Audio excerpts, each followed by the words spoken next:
Das Gratis-DLC Vergessene Saga aka Niflheim DLC wurde offiziell mit einem Trailer angekündigt.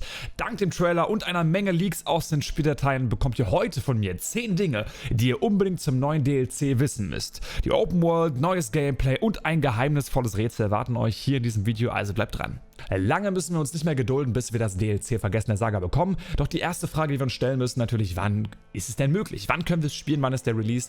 Und da hat uns der Trailer indirekt schon ein paar Informationen gegeben, denn später in diesem Sommer wird das Ganze erscheinen. Was heißt das also?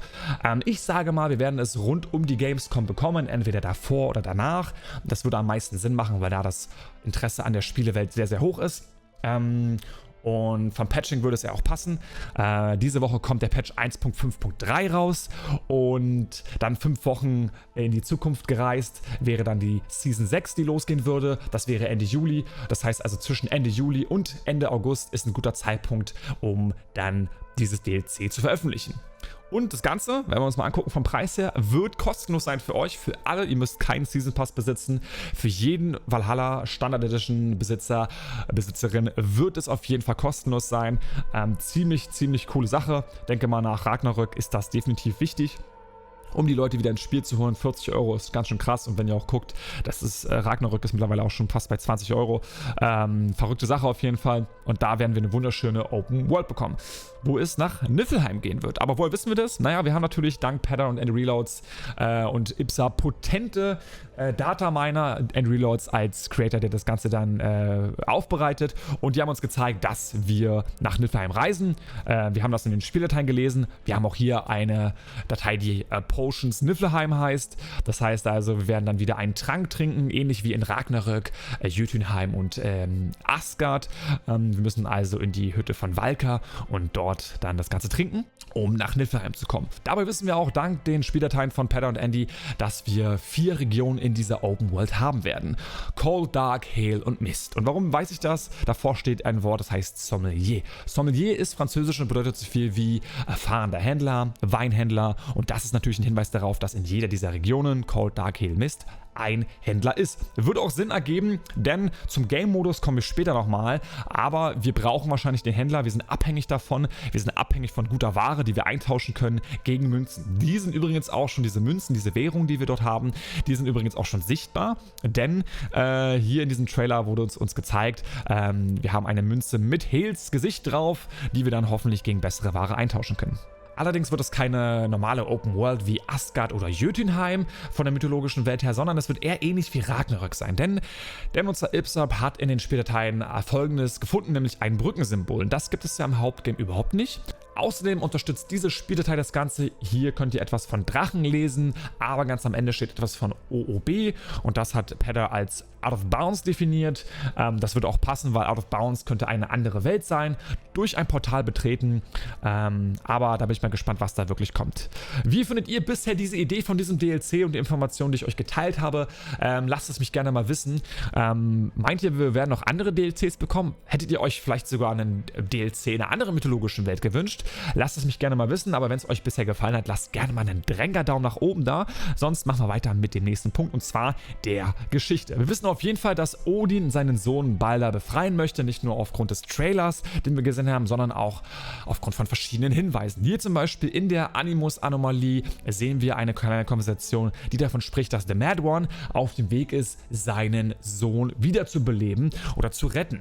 Hier ist jetzt nicht die Rede von einer speziellen Region, aber das unterstützt das Ganze auf jeden Fall. Außerdem haben wir in den Spieldateien auch einen Datenbankeintrag, der von Balders Thron redet. In der Hinsicht kann ich jetzt nicht genau sagen, in welchem Zusammenhang das steht, aber ich kann euch mal ganz kurz erklären, wie das mit Niflheim und Helheim abgebildet ist. Wir wissen, Hel, die Göttin Hel, wird ein wichtiger Bestandteil sein. Wir haben sie ja auch schon im Trailer gesehen. Und dabei sind 2 Quellen in der richtigen Geschichte bekannt. Eine Quelle sagt, dass Niflheim und Helheim getrennt voneinander sind, denn man muss wissen, die Göttin Hel ist eben die Göttin von Helheim, ja. Dort, wo die Personen enden, die ja, nicht im Kampf gestorben sind, also an Altersschwäche gestorben sind, die also quasi nicht ehrenvoll gestorben sind, in Anführungsstrichen. Da hatte ich letztens auch einen kleinen Fehler in meinem Video, tut mir leid auf jeden Fall dafür, aber das sollte jetzt wieder korrigiert sein. Aber die andere Quelle sagt, dass zum Beispiel Niflheim, also diese sehr eisige Welt, innerhalb von Helheim ist.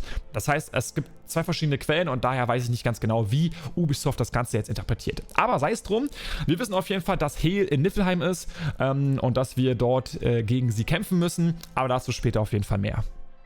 Das Grundgerüst ist auf jeden Fall gebaut, doch was bietet uns dieses DLC an Neuigkeiten vom Gameplay? Ja, Ubisoft war mutig und hat hier eine Neuerung eingebaut, die sie im Far Cry DLC auch schon genutzt haben, und zwar eine Roguelite-Mechanik. Das heißt, als Beispiel, ihr seid 30 Minuten im Level, habt dort ein paar Gegenstände gesammelt und sterbt dann nach 30 Minuten. Das heißt, der Fortschritt der 30 Minuten geht verloren, ihr müsst von vorne anfangen, aber alle Gegenstände, die ihr gesammelt habt, die könnt ihr behalten. Und könnt dann, sage ich mal, im zweiten Durchgang besser durchstarten und kommt dann vielleicht 60 Minuten voran.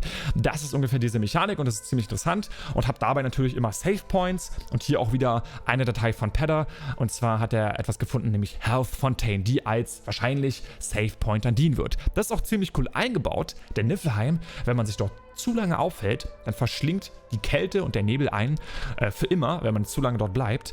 Also ich kann mir auch gut vorstellen, dass wir so eine Art Mechanik haben werden, dass wir dauerhaft Leben verlieren, ähnlich wie hier bei diesem Mutin-Portal. Außerdem bin ich mir sicher, dass wir in dieser Open World auch so spezielle Arenen haben werden, die wir betreten können. Ja, ähnlich wie zum Beispiel die Elefanten-Arenen in Assassin's Creed Origins, die dann erstmal abgetrennt sind, wo wir dann aber nicht gegen Bosse kämpfen, sondern gegen die Prüfung. Und da haben wir hier auch Dateien, die uns zeigen, wir haben also quasi Tower Stealth, Tower Range und Cave Fight.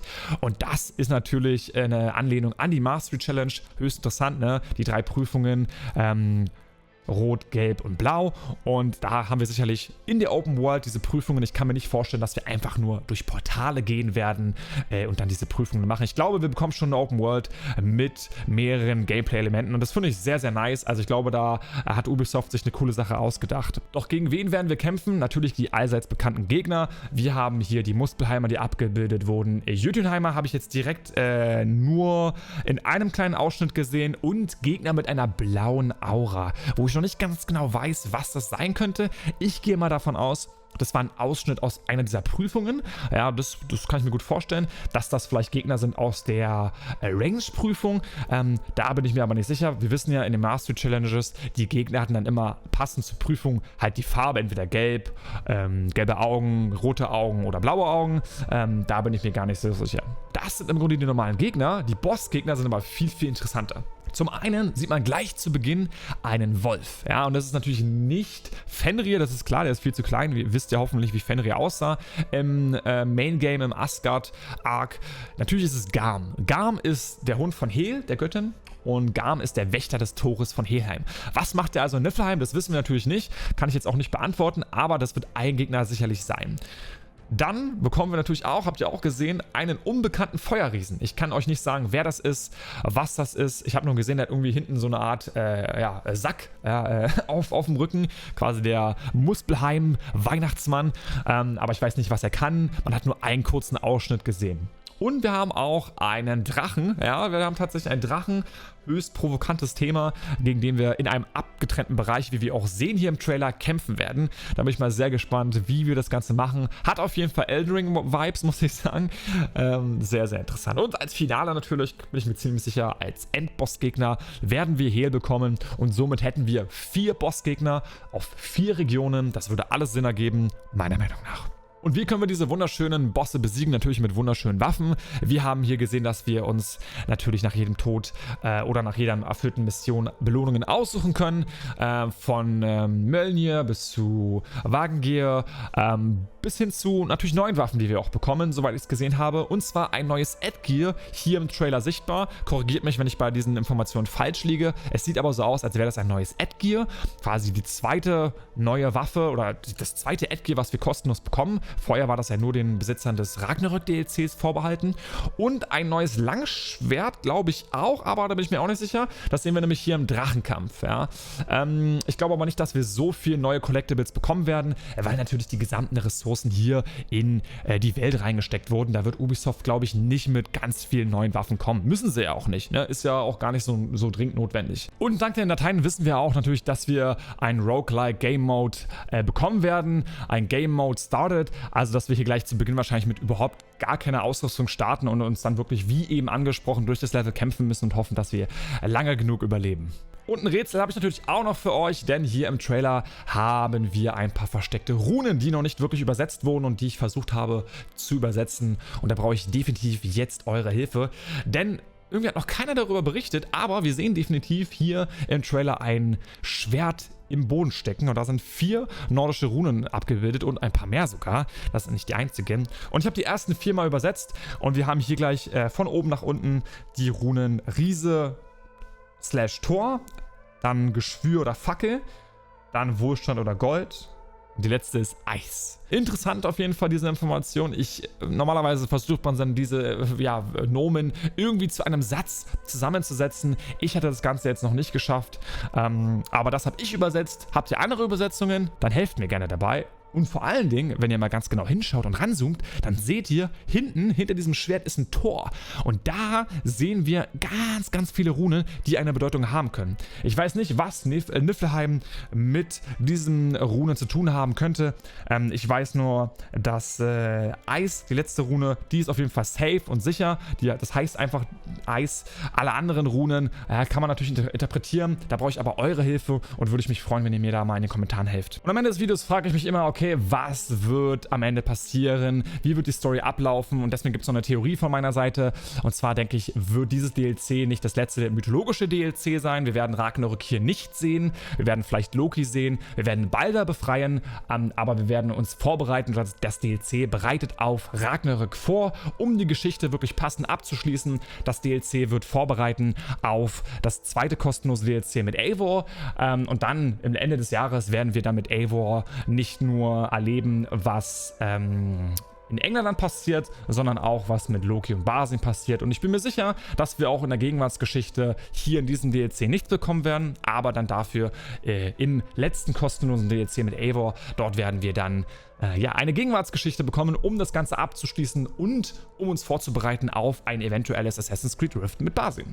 Ja, wie hat es euch gefallen, Freunde? Lasst es mich gerne mal in den Kommentaren wissen. Ich freue mich auf jeden Fall für euren Support oder danke für euren Support, denn wir sind wirklich 5000 Abonnenten. Wir haben es jetzt wirklich geschafft, 5000 Leute, die Assassin's Creed feiern.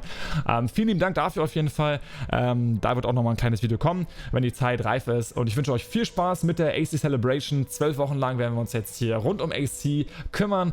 Ich bedanke mich. Und wenn ihr abonniert habt, dann vergesst bitte nicht die Glocke. Da würde nicht nur ich mich freuen, sondern auch der liebe Eivor.